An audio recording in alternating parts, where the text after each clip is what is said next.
Halo sobat nih, gas lagi Dragon Master, langsung aja gaskun.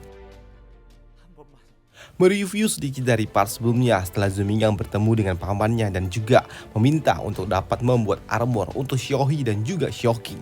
Kini Zu yang pergi mencari api suci pemurnian setelah mendapatkan sampel api yang memang dibutuhkan. Tiba-tiba saja mereka pun dikejutkan dengan kemunculan monster naga yang telah berusia lebih dari 30.000 tahun. Dan untuk menghadapi monster itu, di sini kedua master tua inilah yang akan turun tangan.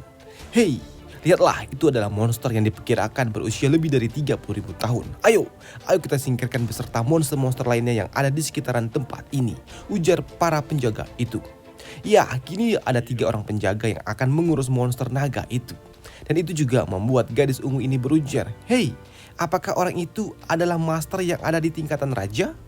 Dan untuk Pak Tua ini, ia berujar, keluarga Zukita adalah spesialisasi dalam hal casting art.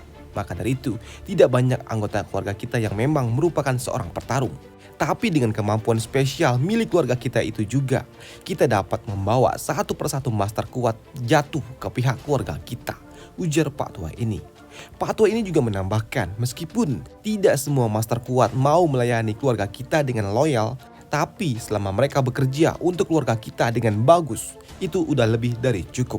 Ya, para master-master ini adalah orang-orang yang bekerja sebagai pengawal untuk melindungi keluarga Zu atau sekte Zu. Di tempat ini dihuni berbagai macam makhluk kuno yang sangat kuat. Jadi kami juga datang ke tempat ini secara rutin untuk dapat membersihkan monster-monster yang ada di sekitaran tempat ini. Dan tak lama setelahnya, kini para master itu pun akhirnya kembali setelah mereka berhasil melakukan tugasnya untuk dapat membantai para monster-monster yang ada di sekitaran tempat ini. Dan itu tentu saja membuat Pak Tua ini, terima kasih atas kerja keras kalian.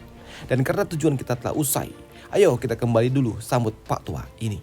Dan setelah mereka kembali ke kediaman, kini Zu, ia pun menemui atau mendapatkan laporan lagi dari Zhao Hao, yaitu mata-mata yang ia kirim sebelumnya. Tuan muda, aku mendapatkan lokasi dari Zhao Xiao. Dan aku juga berencana malam ini aku akan mengeksekusinya untuk dapat meredakan amarah Tuan muda. Baiklah, lakukan tugasmu, sambut dari Zu. Tapi untuk Zu sendiri, ia pun sedikit curiga dan bagaimana bisa posisi Zhao Xiao ia dapat ditemukan dengan sangat mudah. Karena memang Zhao Xiao itu bukanlah orang bodoh. Apakah ada sesuatu yang disembunyikan dari orang ini? Pikir dari Zu. Dan pada malam harinya, kini di sebuah tempat yang ada di tengah hutan. Ya, di dalam sebuah pondok yang remang-remang ini, di sini bocah Zhao Xiao itu ternyata ia sedang mojok dengan seorang gadis. Namun ketika bocah Zhao ini ia akan grepe-grepe, tiba-tiba saja bocah Hao ini ia datang menggerebek dengan langsung menghunuskan pedangnya dan langsung aja diarahkan ke arah bocah Zhao itu. Tapi itu tidaklah mudah dan tidaklah kena, dan itu juga membuat bocah Hao ini pun sedikit terkejut. Bahkan di sini bocah Hao itu pun harus ia kembali mengambil jarak setelah serangannya gagal. Namun untuk bocah Zhao ini tiba-tiba saja ia pun menghilang dari pandangan dan tiba-tiba ia pun menghantam bocah Hao itu dengan tinjunya. Dan itu juga membuat bocah Hao itu pun harus terhempas jatuh di sekitaran danau. Bahkan di sini bocah Zhao itu ia pun terus mengincarnya dan ia juga berujar, Kau tidak akan bisa kabur setelah kau mengincar tuan muda ini, ujar bocah Zhao itu sembari memijak bocah Hao itu. Namun dalam kondisi yang terpojok, bocah Hao ini ia pun tidaklah mudah begitu saja untuk dapat ditangkap. Karena tiba-tiba saja ia pun meledakkan sesuatu yang dapat membuatnya terhempas dari pijakan tuan muda itu. Ya, dari balik kepulan asap itu juga ternyata ada sosok gadis lainnya yang berujar, klan Zu rupanya. Rupanya ini adalah perbuatan dari klan Zu. Lumayan, tidak buruk juga. Tapi sayangnya aku juga tidaklah lemah, ujar gadis ini yang ada bersama bocah Zhao itu. Ya, melihat bocah Zhao itu ternyata dikendalikan oleh sosok gadis itu, membuat bocah Hao ini tidak percaya kalau ternyata sosok Zhao yang ada di depannya itu adalah sosok boneka dan gadis itu ternyata adalah pawangnya. Namun dari sisi lain ternyata ada bocah Zhao yang asli dan doi juga berujar, tangkap sosok itu, ujar bocah Zhao itu yang saat ini ia berada bersama bocah An. Dan benar saja kini bocah Hao ini ia pun harus dikepung dari segala penjuru oleh para pengawal milik bocah Zhao itu. Dan di sini bocah Zhao ini ia pun juga berujar, dasar sosok rendahan, berani-beraninya kau mengusik tuan muda ini. Sedangkan untuk bocah An ini, ia berujar kalau ini pasti adalah rencana dari Zhu Minggang. Dan ia juga tidak mungkin akan melakukan ini sendiri, pasti bocah ini adalah suruhan dari Zhu Minggang itu, ujar bocah An ini. Tapi di sini bocah Hao ini ia bukanlah orang biasa juga. Dia adalah kandidat penerus dari keluarga Zhu dari cabang kota ini. Hahaha, Zhu Minggang, kau sungguh sangat licik.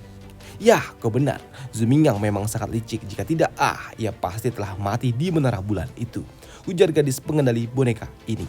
Dan untuk bocah Zhao ini, Zhu Minggang, kau terlalu meremehkan tuan muda ini sampai-sampai kau harus mengirim sampah seperti ini untuk dapat mengurusku. Kau sungguh sangat kurang ajar. Tapi sayangnya bocah ini ia tidak dapat lagi pergi ke tempat lokasi api suci itu berada. Sedangkan untuk Zhu sendiri saat ini ternyata ia sedang memantau kejadian ini dari kegelapan. Bocah Zhao itu ternyata ia dilindungi oleh para master rupanya.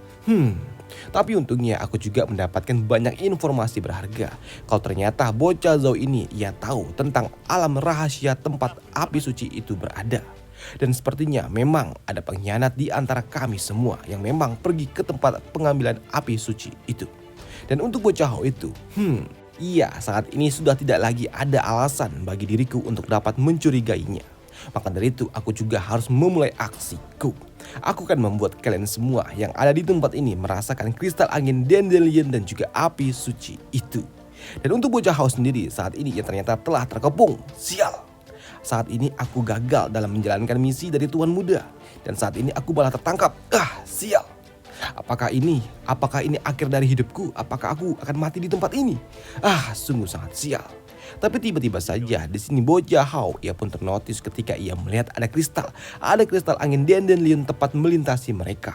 Ditambah kini ada sebuah botol kaca yang melayang dan terjadilah suatu ledakan besar. Bersama dengan itu juga di sini doi pun ditarik oleh Zhu. Dan di sini Zhu juga berujar, "Hei, maafkan aku kawan, aku telah meragukan dirimu. Dan tenang saja, kristal dandelion ini pasti akan dapat membantu kita keluar dari tempat ini. Maka dari itu tenanglah saja." Ia diselamatkan oleh Zhu, membuat bocah Hao ini ia pun terharu. Dan untuk bocah Zhao ternyata mereka terbakar. Setelah ledakan besar itu juga di sini bocah Hao ia pun berujar, tuan muda, sekarang ini adalah kesempatan bagi kita untuk dapat membunuh bocah Zhao itu. Dan ini mungkin saja kita juga dapat menyelenyapkan bocah Hao itu sekarang juga. Tidak, hentikan. Zhao Yu, ia pasti ada di sekitaran tempat ini. Ayo kita pergi dulu, ujar dari Zhu. Dan benar saja kini bocah Hao ini ia pun dikejutkan dengan kemunculan Fire Dragon tingkat raja. Dan itu juga membuatnya tambah kena mental. Itu adalah naga tingkat raja. Itu sangat berbahaya. Jika tuan muda tidak menghentikanku, aku pasti telah mati saat ini juga, ujar bocah Hao ini di dalam hati. Dan beberapa saat kemudian di kediaman Zhu. Apa? Pengkhianat ada di sisi kita? Ya, kau benar. Wang Xiao itu dan juga pengawas yang kau tangkap itu, mereka hanyalah bidak.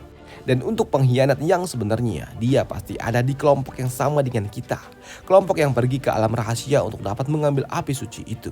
Tapi masalahnya kita juga kekurangan informasi tentang siapa pengkhianat itu. Dan aku juga tidak tahu dan aku juga tidak dapat memberitahukan hal ini kepada paman, sambut dari Zhu. Ya, baik tuan. Tapi ketika saya pergi mengecek bagian dari pendataan, saya juga menemukan sesuatu. Oleh karena itulah saya berpikir untuk dapat melenyapkan bocah Zhao Xiao itu untuk tuan muda, dan aku akan melanjutkan investigasinya. Dan jika tuan muda masih dapat mempercayakan hal ini kepadaku, Anda dapat memberikan perintah lanjutan kepada saya, sambut bocah Hao ini. Ya, aku paham niat baikmu, tapi saat ini kau sedang terluka. Rawatlah lukamu dulu, sambut dari Zhu. Tidak, tenang saja tuan. Ini bukanlah luka yang serius. Aku harus melakukannya karena memang aku harus melindungi rahasia dari keluarga Zhu. Dan jika tidak, keluarga kita yang ada di kota ini tidak akan dapat bertahan, sambut bocah Hao ini. Baiklah. Kita akan berbagi tugas untuk mendapatkan informasi ini bersama-sama, sambut dari Zhu. Namun tak lama setelahnya, tiba-tiba saja, datanglah seekor elang. Dan di sini bocah Hao ini ia pun berujar, Tuan Muda, satu misi dari Anda telah berhasil diselesaikan. Apa? Misi? Misi apa? Iya, aku telah membuat 2 persiapan untuk dapat membunuh bocah Zhao itu. Karena memang jika aku gagal, saudarakulah yang akan menyerangnya ketika bocah itu memang menurunkan kewaspadaannya. Jadi selama ini kau hanyalah sebuah pengalihan dan eksekutor sebenarnya adalah saudaramu itu? Iyakah? Tanya dari Zhu. Ya, Anda benar Tuan Muda. Saya telah menyiapkan dan siap untuk melakukan apapun untuk misi kali ini, termasuk kehilangan nyawa. Tapi saya juga tidak menduga kalau ternyata Tuan Muda akan datang dan menyelamatkan saya, sambut bocah Hao ini. Baiklah, aku paham. Namun untuk saat ini, bocah Zhao itu apakah ia masih hidup? Tanya dari Zhu. Ya, bocah itu masih hidup Tuan. Saya akan membawa Anda kepadanya. Dan kini tak lama setelahnya, Zhu ia pun pergi menuju sebuah bangunan kuno yang ada di tepi laut, yaitu sebuah menara mercusuar tua. Di tempat ini juga mereka pun disambut oleh rekannya, atau lebih tepatnya saudara milik bocah Hao itu. Dan bocah ini bernama Hu Peng. Di sini Zhu juga bertanya bagaimana bisa rekannya itu menangkap bocah Zhao ini. Ya, di sini bocah Zhao ia berhasil ditangkap oleh bocah Hu itu. Dan kini bocah Wu ia pun menjelaskannya dengan cara pakai bahasa isyarat bla bla bla bla. Ia pun menjelaskan situasinya kepada bocah Hao itu.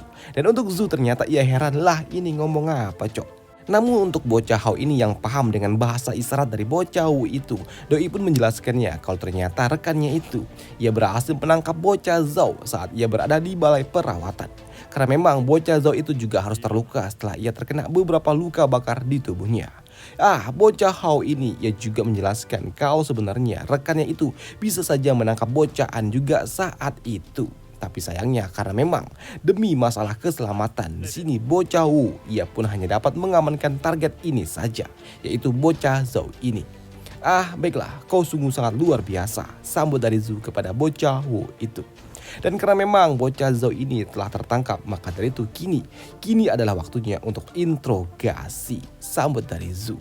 Maka itu langkah awal yang mereka lakukan adalah pure membanjur bocah Zhao itu dengan air laut. Kimbe, siapa itu? Berani-beraninya kau melakukan hal ini kepada tuan muda ini?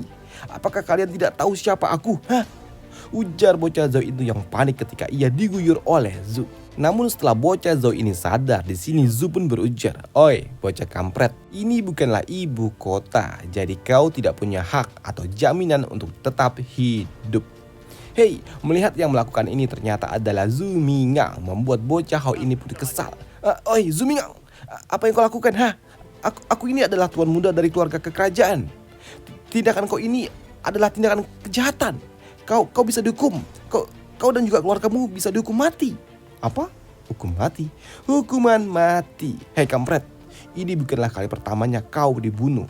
Lebih baik kau siapkan dirimu untuk dapat bertemu dengan malaikat Israel. Hei, mendengar hal itu membuat bocah Zhao itu pun ia pun panik. Ia tahu kalau ia pasti akan mati jika memang ia salah dalam hal berkata-kata di depan Zhu Mingang. Maka dari itu, Zhu Mingang, dendam di antara kita telah lama usai kan? Kau juga harusnya juga tahu kan kalau aku ini hanyalah pesuruh. Dan kau juga tidak sampai harus membunuhku, ya kan? Baiklah, aku akan mengampunimu kali ini. Aku akan memberikan kau satu kesempatan.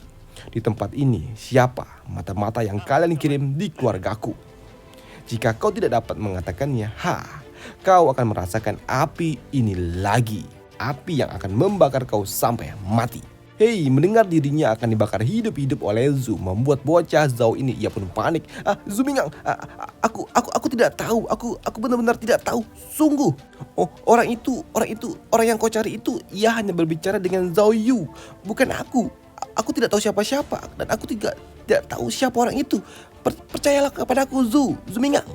Hei, mendengar itu membuat bocah Hao ini ia berujar, tuan muda, udara yang ada di tempat ini sungguh sangat dingin. Apakah kita akan membuat tuan muda ini menjadi arang untuk dapat menghangatkan tempat ini tuan? Hei, mendengar hal itu membuat bocah Zhao ini pun tambah panik. Zhu Mingang, aku mohon, aku benar-benar tidak berbohong. Aku benar-benar tidak tahu. Zhu Mingang, biarkan aku pergi dari tempat ini. Orang itu pasti akan muncul jika memang situasinya telah kondusif. Tolong ampuni aku Zumingang. Hei, mendengar hal itu membuat bocah Hao ini berujar, "Ah, Tuan Muda Zu, sepertinya bocah ini tidak lagi berguna." Maka dari itu, bocah Zhao itu ternyata ia digantung terbalik di tepi laut untuk dapat dijadikan makanan bagi para monster-monster yang memang ada di tepi laut. Dan selesailah alur cerita dari Dragon Master di sini dulu, dan sampai jumpa di video selanjutnya. Bye.